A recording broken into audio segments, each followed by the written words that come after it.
Good morning friends. આપણો આ video lecture એ વિદ્યુત ક્ષેત્ર રેખાઓને રિલેટેડ છે. આગળના અત્યાર સુધીના બધા લેક્ચર્સમાં આપણે વિદ્યુતીય બળ કોને કહેવાય, વિદ્યુતીય બળ કેવી રીતે અસર કરે, વિદ્યુત ક્ષેત્ર કોને કહેવાય તેના પર સ્ટડી કરી ગયા. આ લેક્ચરની અંદર આપણે વિદ્યુત ક્ષેત્ર રેખાઓ કોને કહેવાય અને એના રિલેટેડ જે પણ થિયરીઝ છે એના ઉપર આપણે ચર્ચા કરવાના. શરૂઆત આપણે કરીએ કે બિંદુવત વિદ્યુતભારની વિદ્યુત ક્ષેત્ર રેખાઓ કઈ રીતે મેળવાય છે અને તે આકૃતિ દોરીને સમજાવો. મતલબ કે એક પ્રશ્નને જ અહીંયા આપણે હાઇલાઇટ કરેલો છે અને એને આપણે સ્ટેપ બાય સ્ટેપ સમજવા પ્રયત્ન કરશું. તમે અહીંયા જુઓ છો, તમને એક ડાયાગ્રામ આપેલો છે. ક્લિયર છે કે આ જે આકૃતિ છે એ ધન વીજભારમાંથી જે વિદ્યુત ક્ષેત્ર છે એને રજૂ કરે છે. અને આપણે આગળ પણ આ સ્ટડી કરી કે ભાઈ ધન વિદ્યુત ભારનું વિદ્યુત ક્ષેત્ર ત્રિજ્યાવર્તી બહાર તરફ હોય. એટલે તમે અહીંયા જુઓ છો કે બધા જ એરો જેટલા અંદર આકૃતિમાં દેખાય છે એ બહાર તરફ છે, ત્રિજ્યા પર છે, એટલે કે ત્રિજ્યાવર્તી બહાર તરફ. બીજી એક વસ્તુ તમે એમાં માર્ક કરો કે વિદ્યુત ભારની નજીકની જેટલી તીર દોરેલા છે, નજીકના તીર છે, એ નજીકના તીરની લંબાઈ અને જેમ જેમ દૂર જાય તેમ જે તીરની લંબાઈ છે, તમે જો માર્ક કરશો તો જેમ દૂર જાય તેમ તીરની લંબાઈ ઘટતી જાય છે.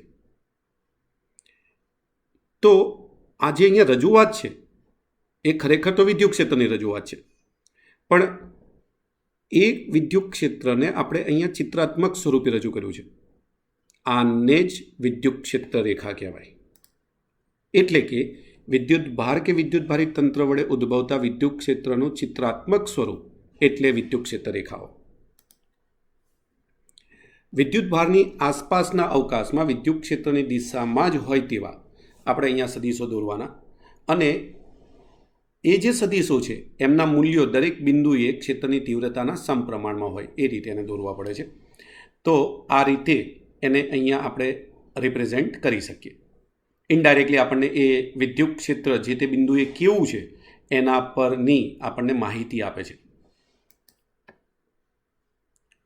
આપણે આગળ સ્ટડી કરી ગયા કે બિંદુવત વિદ્યુતભાર હોય તો એ બિંદુવત વિદ્યુતભારનું વિદ્યુત ક્ષેત્ર, તો એનું સૂત્ર આપણી પાસે આવ્યું E બરાબર KQ/R².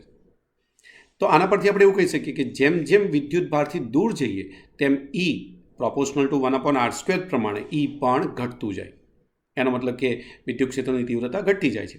અને એટલે એની અંદર જે આકૃતિ બતાવી એમાં જેમ જેમ દૂર જઈએ તેમ જે સદિશ છે એ સદિશની લંબાઈ ઘટતી જાય છે. બીજું આપણે આકૃતિમાં જોઈ શકીએ કે દરેક તીર વિદ્યુત ક્ષેત્ર એટલે કે તીરના પૂંછ આગળ મૂકેલા એકમ ધન વિદ્યુતભાર પર લાગતું બળ પણ દર્શાવી શકે, કારણ કે ત્યાં જે વિદ્યુતભાર છે તેના પર લાગતું બળ એટલે Q/E. તો એ રીતે તમે બળને પણ રજૂ કરી શકો. બીજું કે એક જ દિશામાં રહેલા તીરોને જોડીએ તો પરિણામે નિપજતી આકૃતિ એ ક્ષેત્ર રેખાઓને દર્શાવે છે. ક્ષેત્રનું જે માન છે એ ક્ષેત્ર રેખાઓની ઘનતા દ્વારા દર્શાવવામાં આવે. આપણને એમ થાય કે સર ક્ષેત્ર રેખાઓની ઘનતા એટલે શું?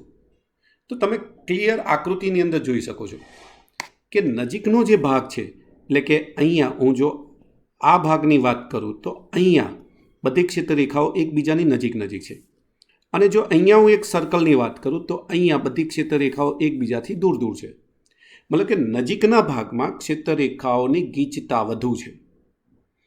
ક્ષેત્ર રેખાની ગીચતા બોલો અથવા ક્ષેત્ર રેખાની ઘનતા બોલો, અથવા બીજી રીતે કહીએ તો ક્ષેત્ર રેખાઓ એકબીજાની નજીક નજીક છે. દૂર જઈએ તો ક્ષેત્ર રેખાઓ એકબીજાથી દૂર દૂર છૂટી છૂટી જોવા મળે છે. મતલબ કે ક્ષેત્ર રેખાનું નજીક નજીક હોવું ત્યાં આપણે એવું કહી શકીએ કે ત્યાં ક્ષેત્ર રેખાની ઘનતા વધુ છે, અને જેમ દૂર જઈએ તેમ એની ગીચતા ઓછી થતી જાય અથવા છૂટી છૂટી થતી જાય તો ત્યાં આપણે એવું કહી શકીએ કે ત્યાં વિદ્યુત ક્ષેત્રની જે ઘનતા છે એ ઘનતા ઓછી છે. હવે ઘનતા વધુ હોવી મતલબ કે ત્યાં વિદ્યુત ક્ષેત્રની પ્રબળતા વધુ હોવી, અને ઘનતા ઓછી હોવી એનો મતલબ કે ત્યાં એની પ્રબળતા ઓછી હોવી. તો આ રીતે આપણે ક્ષેત્રરેખાની ઘનતા દ્વારા પણ એને રિપ્રેઝેન્ટ કરી શકીએ છીએ. હવે આપણે અહીંયા એ પોઈન્ટ સ્ટડી કરવા પ્રયત્ન કરીએ કે બિંદુવત વિદ્યુતભારનું જે વિદ્યુત ક્ષેત્ર છે એ 1/r² પર આધારિત રાખે છે. હા, સૂત્રની રીતે તો આપણને ખબર જ છે કે સર E બરાબર KQ/r², તો E પ્રોપોર્શનલ ટુ 1/r². પણ અહીંયા આપણે વિદ્યુત ક્ષેત્ર રેખાઓ પરથી એને સમજવા પ્રયત્ન કરીએ. ધ્યાનથી આકૃતિને પહેલાં સમજવા પ્રયત્ન કરજો. અહીંયા પહેલાં આપણે ત્રિપરિમાણની અંદર એક ખૂણો રજૂ કર્યો. અહીંયા તમે જુઓ, આપણને ખબર છે કે આપણે એક લિમિટેશન છે કે આપણે ત્રિપરિમાણને અહીંયા આપણે રજૂ નથી કરી શકતા, એટલે આપણને દ્વિપરિમાણ દેખાય છે. પણ આપણે એકચ્યુઅલી આ ત્રિપરિમાણનો ખૂણો છે. આપણને એમ થાય છે ત્રિપરિમાણનો ખૂણો એટલે શું? તો તમારા ઘરની અંદર જ્યાં 3 દિવાલો ભેગી થતી હોય, જેમ કે છત અને 2 દિવાલો ભેગી થતી હોય, ત્યાં જે ખૂણો રચાય એ ખૂણાને આપણે શું કહીએ છીએ? ઘનકોણ. તો અહીંયા આપણે એક ઘનકોણને રજૂ કર્યો. ક્લિયર છે કે ઘનકોણ એટલે કે અહીંયા જે બિંદુ છે, આ બિંદુ કે ત્યાં મેં એક બિંદુવત વિદ્યુતભાર Q મૂકેલો છે. તો અહીંયા આપણી પાસે એક વિદ્યુતભાર તો છે જ, અને આ વિદ્યુતભારમાંથી પસાર થતી ક્ષેત્રરેખાઓની આપણે વાત કરવી છે. તો પહેલાં આપણે જોઈએ કે આપણે જે નક્કી કરેલો ઘનકોણ છે તેની અંદર કેટલી ક્ષેત્રરેખાઓ છે. તો તમે અહીંયા સ્ટેપ બાય સ્ટેપ ગણતા જાઓ. 1, 2, 3, 4, 5, 6. મતલબ કે સરળતા ખાતર આપણે ઘનકોણની વચ્ચે ટોટલ 6 ક્ષેત્રરેખાઓ દોરી. કેમ કે આપણને ખબર છે કે Q ધન વીજભારને કારણે ક્ષેત્રરેખા જેનો વિદ્યુત ક્ષેત્ર હશે ક્યાં હશે? ત્રિજ્યાવર્તી બહાર તરફ. એટલે આપણે અહીંયા ત્રિજ્યાવર્તી બહાર તરફ એને રિપ્રેઝેન્ટ કર્યું. હવે આપણે અહીંયા Q બિંદુથી અથવા Q વિદ્યુતભાર જે જગ્યાએ છે ત્યાં આપણે ધારો કે O નામ આપીએ, તો Oથી નજીકના અંતરે એક આડછેદને ડ્રો કરવા પ્રયત્ન કરીએ. તો તમે જોઈ શકો અહીંયા મેં એક આડછેદ બતાવ્યો, અને એક દૂરના બિંદુનો આડછેદ લઉં જે આ ઘનકોણની વચ્ચે જ તૈયાર થતો હોય, તો આ થઈ ગયો દૂરના બિંદુએ આડછેદ. નોર્મલી આ કોના જેવી રચના થઈ? તો શંકુ તમે જુઓ તો શંકુનું ઉપરનું બિંદુ કોમન હોય, પણ નીચે એક વર્તુળ બને. હા, બસ આ એવી જ રચના છે. તમે બંને આડછેદ જે લીધા એ આડછેદ ઉપરથી તમે ક્લિયર છો કે સર જે નજીક દોર્યો એ આડછેદનું ક્ષેત્રફળ ઓછું હશે, અને દૂર જે દોરાયો એ આડછેદનું ક્ષેત્રફળ વધુ હશે. પરંતુ બંને આડછેદમાંથી પસાર થતી ક્ષેત્રરેખાઓની સંખ્યા કેટલી છે? 6 જ. તો ક્લિયર છે કે અહીંયા તમે ગમે તેટલા આગળ જશો પણ આપેલા ઘનકોણની વચ્ચે ક્ષેત્રરેખાઓની સંખ્યા બદલાતી નથી. બીજી એક આપણે લીધું કે અહીંયા આપણે 2 સમાન આડછેદ લઈએ છીએ. એક આડછેદ મેં આ દોર્યો. ચલો, અત્યારે જે આડછેદ તમે રિપ્રેઝન્ટ કર્યો છે રેડ ઝોનમાં દેખાય છે, તો એની અંદર કેટલી ક્ષેત્રરેખાઓ પસાર થતી દેખાય છે? તો 2. ચલો, એવો ને એવો સેમ આડછેદ હું આગળ લઉં છું. સેમ આડછેદ છે, બંનેમાં કોઈ જ ફરક નથી. ચલો, એમાં જોવો જોઈએ કેટલી ક્ષેત્રરેખાઓ પસાર થાય છે? 1. મેં તમને ખાલી આકૃતિ સમજાવી કે આ આકૃતિ આપણને શું કહેવા પ્રયત્ન કરે છે. ઓકે, હવે આપણે થિયરીમાં જઈએ છીએ, કેમ કે એ જ આકૃતિ હું આગળ પણ તમારી બુકમાં જે આપેલી છે એ ડ્રો કરેલી ત્યાં મૂકું છું. તો પહેલાં તો વિદ્યુત ક્ષેત્રરેખાઓને લંબ રૂપે એકમ ક્ષેત્રફળ દીઠ પસાર થતી ક્ષેત્રરેખાઓની સંખ્યા, એને એની ઘનતા કહેવાય.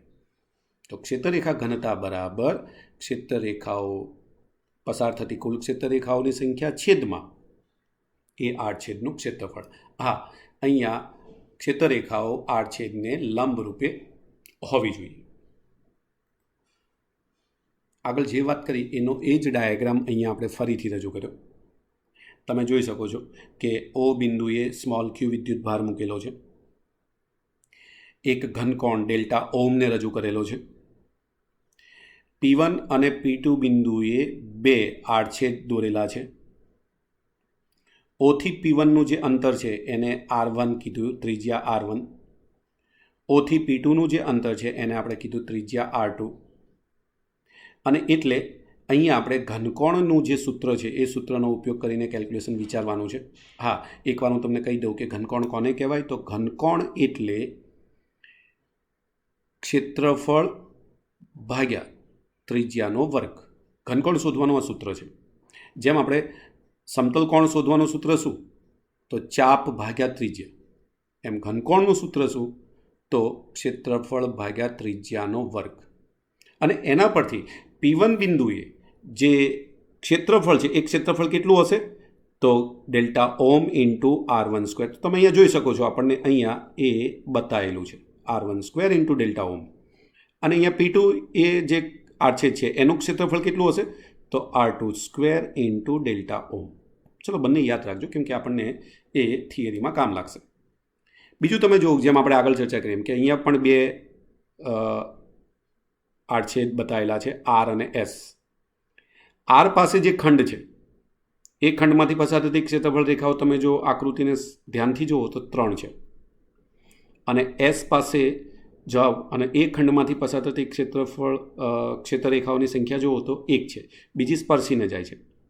એનો મતલબ કે બંને જગ્યાએ R અને S બંને જગ્યાએ ખંડ સરખા છે, આડછેદ બંને જગ્યાએ સરખા છે, પણ આરમાંથી પસાર થતી ક્ષેત્રરેખાઓની સંખ્યા વધુ છે જ્યારે એસમાં ઓછી છે. અને એટલે આપણે કમ્પેરેટિવ જો બંને ખંડ સરખા હોય તો ક્ષેત્રરેખાઓની જેમાં સંખ્યા વધારે એ પ્રબળ ક્ષેત્ર કહેવાય અને જ્યાં સંખ્યા ઓછી એ નિર્બળ ક્ષેત્ર કહેવાય.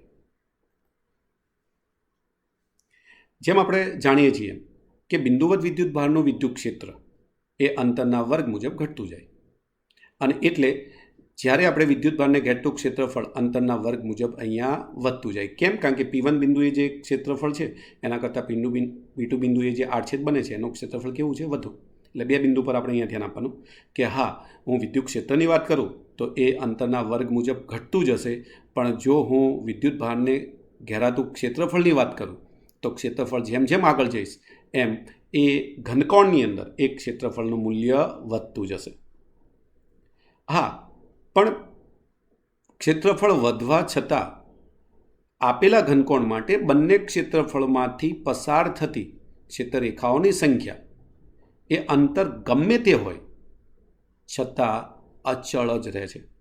વિદ્યુત ભારથી આપણને આપેલા બંને ખંડોની ત્રિજ્યાઓ ભલે જુદી જુદી રહી, પણ છતાં એ બંને ખંડમાંથી P1 વાળો ખંડ અને P2 બિંદુએ જે ખંડ દોરેલો છે, જે ક્ષેત્રફળ દોરેલું છે, એ આડછેદમાંથી પસાર થતી ક્ષેત્રરેખાઓની સંખ્યા બદલાતી નથી, અચળ રહે છે. હવે આપણે જોઈએ છીએ કે આકૃતિમાં દર્શાવ્યા મુજબ O બિંદુ આગળ ક્ષેત્રરેખાઓનો સમૂહ દર્શાવેલો છે. અને જેમ આગળ મેં તમને ગણતરી કરાવી, આની અંદર પણ કેટલી ક્ષેત્રરેખાઓ છે? 1 2 3 4 5 6 7 ક્ષેત્રરેખાઓ આપેલી છે. બીજું આપણે જેમ કીધું કે R બિંદુએ અને S બિંદુએ ક્ષેત્રરેખાઓને લંબ રૂપે બે નાના અને સમાન ક્ષેત્રફળ ખંડો મૂકેલા છે. અને એના પરથી આપણે ત્યાં સહેલાઈથી એને રિપ્રેઝેન્ટ કરી શકીએ કે ભાઈ જે R ખંડ છે, R બિંદુ પાસે જે ખંડ દોરેલો છે એનું પ્રબળ વિદ્યુત ક્ષેત્ર હશે, અને S પાસે જે ખંડ મૂકેલો છે એનું નિર્બળ ક્ષેત્ર હશે. અને કારણ સિમ્પલ છે કે R બિંદુ પાસેનો વિદ્યુત ક્ષેત્ર S બિંદુ પાસેના વિદ્યુત ક્ષેત્ર કરતાં પ્રબળ હોવાનું કારણ કે R પાસેના ખંડમાંથી S પાસેના ખંડ કરતાં વધારે ક્ષેત્રરેખાઓ પસાર થાય છે. અને એટલે અહીંયા વિદ્યુત ક્ષેત્ર એ ક્ષેત્રરેખાઓના સમપ્રમાણમાં હોય. મતલબ કે સમાન ખંડ માટે જેમાં ક્ષેત્રરેખાઓની સંખ્યા વધુ ત્યાં પ્રબળ વિદ્યુત ક્ષેત્ર, અને જેમાં ક્ષેત્રરેખાઓની સંખ્યા ઓછી ત્યાં નિર્બળ વિદ્યુત ક્ષેત્ર. બીજું જેમ હમણાં મેં તમને કીધું એમ કે ભાઈ સમતલ કોણને મારે રિપ્રેઝેન્ટ કરવું હોય તો આપણે લખીએ છીએ ભાઈ ડેલ્ટા થીટા બરાબર ડેલ્ટા L અપોન L અથવા ચાપ ભાગ્યા ત્રિજ્યા. એવી જ રીતે ત્રિપરિમાણમાં ઘનકોણ આવે તો ઘનકોણને લખવું હોય તો આપણું સૂત્ર છે ડેલ્ટા ઓમ બરાબર ક્ષેત્રફળ ભાગ્યા ત્રિજ્યાનો વર્ગ. ક્ષેત્રફળને સરફેસ ઇંગ્લિશમાં કહેવાય એટલે delta S upon R square. આવા સૂત્રથી પણ રજૂ કરી શકાય. તમે અહીંયા જુઓ છો કે આપેલ ઘનકોણમાં ત્રિજ્યાવર્તી રેખાઓની સંખ્યા સમાન છે, ઘનતા નહીં. એટલે આ ભાગને આપણે કેન્સલ કરીએ, કેમ કે ઘનકોણની અંદર ક્ષેત્રરેખાઓની સંખ્યા બદલાતી નથી.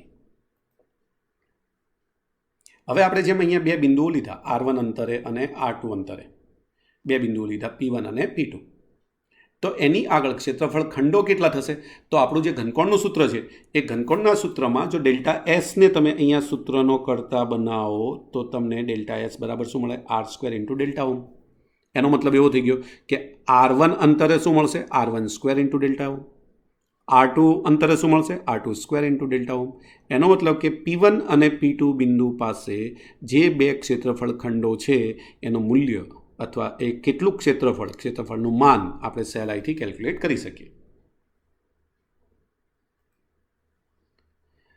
હવે માની લો કે જે આ ક્ષેત્રફળ ખંડો છે એમાંથી પસાર થતી ક્ષેત્રરેખાઓની સંખ્યા n છે. તો ક્લિયર છે કે બંનેમાંથી પસાર થતી ક્ષેત્રરેખાઓની સંખ્યા કેવી છે? સરખી, એ બદલાતી નથી. તો એકમ ક્ષેત્રફળમાંથી પસાર થતી ક્ષેત્રરેખાઓની સંખ્યા કેટલી? તો આપણને ખબર છે કે P1 પાસે મારે શોધવું હોય તો P1 પાસે ક્ષેત્રફળમાંથી પસાર થતી કુલ સંખ્યા, ક્ષેત્રરેખાઓની કુલ સંખ્યા છેદમાં ક્ષેત્રફળ. એ જ રીતે P2 પાસે કેલ્ક્યુલેટ કરો. એટલે આપણને P1 અને P2 પાસે એકમ ક્ષેત્રફળમાંથી પસાર થતી ક્ષેત્રરેખાઓની સંખ્યા મળશે n/r1² ડેલ્ટા ઓમ, અને P2 પાસે મળશે n/r2² ઇન્ટુ ડેલ્ટા ઓમ. હવે આપણે બધા જાણીએ છીએ કે n બંને માટે સમાન છે, ડેલ્ટા ઓમ એ પણ સમાન છે. મતલબ n અને ડેલ્ટા ઓમને હું અચળ લઈ શકું, અને જો એ બંનેને અચળ લઉં તો અહીંયા આપણે એવું કહી શકીએ કે જે ઘનતા છે, સંખ્યા ઘનતા, એ 1/r² પર આધાર રાખે છે. અને આપણને ખબર છે કે ઘનતાનું મૂલ્ય ઇનડાયરેક્ટલી ક્ષેત્રની પ્રબળતાને રજૂ કરે, અને એટલે આપણે એવું કહી શકીએ કે ક્ષેત્રની પ્રબળતા 1/r² પર આધાર રાખે છે. હવે આપણે સાદા વિદ્યુતભાર વિતરણની ક્ષેત્રરેખાઓ પર થોડીક ચર્ચા કરી લઈએ. હા, આ જે પોઈન્ટ છે એ પોઈન્ટ એટલા માટે યાદ રાખવાનો છે, ક્યાંક કોમ્પિટિટિવ એક્ઝામના પ્રશ્નોની અંદર ડાયાગ્રામ આકૃતિવાળા જો પ્રશ્નો હોય તો એ વખતે આ તમને હેલ્પફુલ થશે. પહેલાં તો આપણે જોયું કે ભાઈ વિદ્યુત ક્ષેત્રને તો આપણે રજૂ કરી દીધું હતું. હવે વિદ્યુત ક્ષેત્ર પ્રબળ છે કે નિર્બળ એ કઈ રીતે આપણને ખબર પડે? એટલે સૌપ્રથમ ફેરેડેને વિચાર આવ્યો કે ભાઈ આપણે આ વિદ્યુત ક્ષેત્રની પ્રબળતાને રજૂ કરવા માટે એનું ચિત્રાત્મક સ્વરૂપ રજૂ કરીએ. અને આપણે જોયું એમ કે વિદ્યુત ક્ષેત્રના ચિત્રાત્મક સ્વરૂપને વિદ્યુત ક્ષેત્ર રેખા કહેવાય. એટલે આપણે વિદ્યુત ક્ષેત્ર રેખા અંગેનો જો સૌપ્રથમ કોઈને ખ્યાલ આવ્યો હોય તો એ ફેરેડે છે, જેને અહીંયા તમે જોઈ શકો છો. મહાન વૈજ્ઞાનિક ફેરેડે વિદ્યુત ચુંબકીય તરંગો પર પણ ખાસા પ્રયોગો કરેલા છે.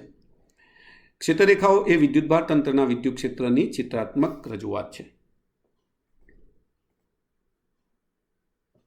જેમ કે અહીંયા તમને એક ડાયાગ્રામ આપેલો છે, ક્લિયર છે કે Q > 0 લખેલું છે, એટલે કે ધન વિદ્યુતભારની ક્ષેત્રરેખાઓ છે.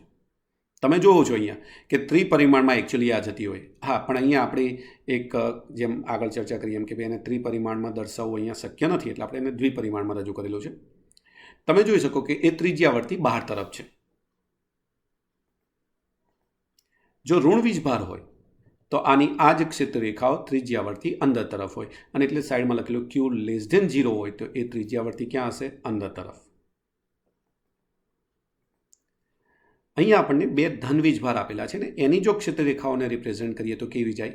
જેમ આપણે કંઈક બે ધન વીજભાર એકબીજાને અપા કરશે, તો એ જ રીતે બે ધન વીજભારની વિદ્યુત ક્ષેત્રરેખાઓ પણ એકબીજાને અપા કરશે. અને એટલે તમે આકૃતિમાં જોઈ શકો છો ક્ષેત્રરેખાઓ એ બંનેની ક્ષેત્રરેખાઓ એકબીજાથી દૂર જતી દર્શાવવામાં આવેલી છે, અને હા, બહાર તરફ છે. એક ધન વીજભાર લઉં અને એક ઋણ વીજભાર લઉં તો એની ક્ષેત્રરેખાઓ કેવી હોય? તો તમે ડાયાગ્રામમાં જોઈ શકો છો. ધનમાંથી ક્ષેત્રરેખા બહાર આવે છે અને ઋણ વીજભારમાં દાખલ થાય છે. તો ધનમાંથી બહાર આવતી અને ઋણમાં દાખલ થતી ક્ષેત્રરેખાઓ રિપ્રેઝેન્ટ કરેલી છે. હા, અમુક ક્ષેત્રરેખાઓ અનંત દૂર જતી રહે, જરૂરી નથી કે બધી જ -Qમાં દાખલ થતી હોય, પણ મોટાભાગે ધનમાંથી શરૂ થતી ક્ષેત્રરેખા હોય અને ઋણમાં દાખલ થતી ક્ષેત્રરેખાઓ હોય. બીજું અહીંયા આ આકૃતિ એટલે તમે ખાસ ધ્યાનથી જોજો, કારણ કે અહીંયા જે વિદ્યુત ક્ષેત્રરેખાઓ છે ને એ બંધ ગાળો નથી રચતી. પહેલાં તો બંધ ગાળો કોને કહેવાય? તો ધનમાંથી બહાર નીકળીને ધનમાં જ દાખલ થતી જો ક્ષેત્રરેખા હોય તો એ બંધ ગાળો રચતી ક્ષેત્રરેખા કહેવાય. પણ અહીંયા તમે જુઓ, ધનમાંથી બહાર જ નીકળશે, એમાં પાછી આવશે નહીં. અહીંયા જે આકૃતિ છે જેમાં +Q અને -Q છે એને વિદ્યુત ડાયપોલ કહેવાય છે, જેના વિશે આપણે ડિટેલમાં હવે પછીના લેક્ચરમાં સ્ટડી કરવાનો. બહુ જ અગત્યનો પોઈન્ટ છે આ પણ, કે વિદ્યુત ક્ષેત્રરેખાઓના ગુણધર્મો જણાવો અથવા એની લાક્ષણિકતાઓ જણાવો. તો આપણે એના ઉપર હવે ચર્ચા કરીએ. પહેલું જેમ આગળ કર્યું એમ કે ભાઈ વિદ્યુત ક્ષેત્રરેખાના કોઈ પણ બિંદુ પાસે દોરેલો સ્પર્શક તે બિંદુ પાસે પરિણામી ક્ષેત્રની દિશા દર્શાવે. ફોર એક્ઝામ્પલ, અહીંયા આપણે ડાયપોલની વિદ્યુત ક્ષેત્રરેખા દોરેલી છે, પ્લસમાંથી શરૂ થાય અને -Qમાં દાખલ થાય. તો તમે ત્યાં એક વક્ર જોયો. તમે વક્રમાં જોયું કે પી બિંદુ પાસે જો હું સ્પર્શક દોરું વક્ર પર તો એ E1ની દિશામાં જાય.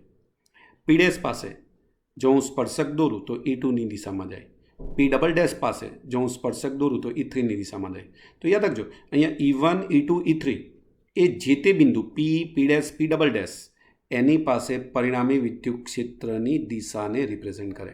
એટલે દરેકે યાદ રાખી લેવાનું છે કે સ્પર્શક, વક્ર પર દોરેલો સ્પર્શક તે બિંદુએ પરિણામી વિદ્યુત ક્ષેત્રની દિશા રિપ્રેઝેન્ટ કરે.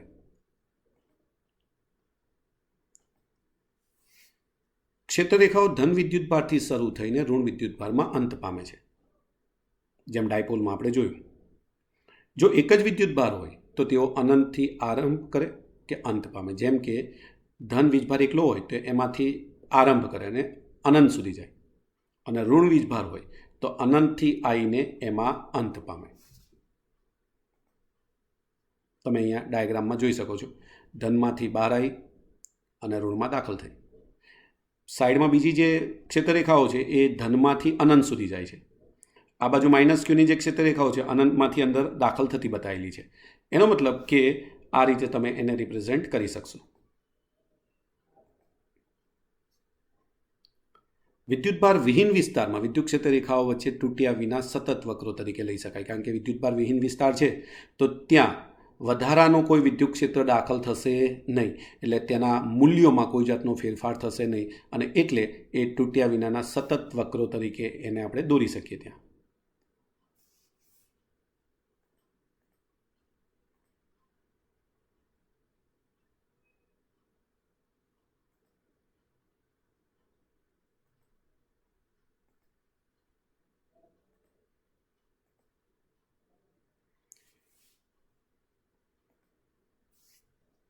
બે ક્ષેત્રરેખાઓ કદી એકબીજાને છેદતી નથી.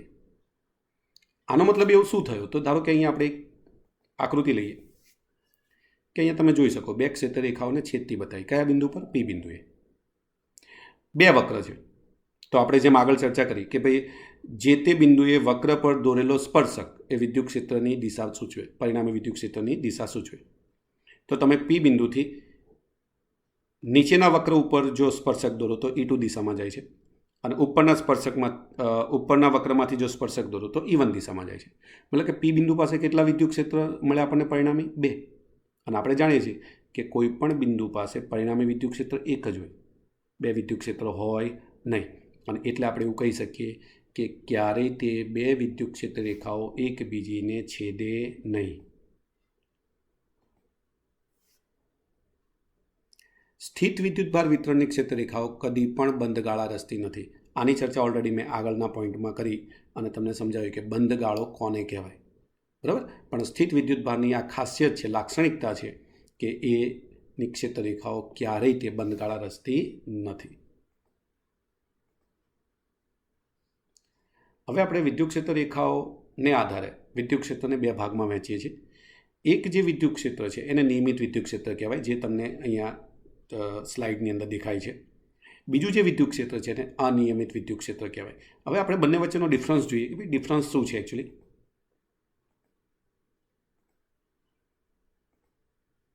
અહીંયા આપણે વિદ્યુત ક્ષેત્ર રેખાઓ દર્શાવી. તમે જોઈ શકો છો વિદ્યુત ક્ષેત્ર રેખાઓ. તમે જુઓ કે 2 ક્રમિક વિદ્યુત ક્ષેત્ર રેખાઓ વચ્ચેના અંતર જુદા જુદા છે. એટલે કે બીજું તમે જુઓ તીર એક જ દિશામાં છે, સમાંતર છે. એટલે અહીંયા આવું કહી શકાય કે બધા વિદ્યુત ક્ષેત્રની દિશા સમાન છે, પણ મૂલ્ય કેવું છે? અસમાન.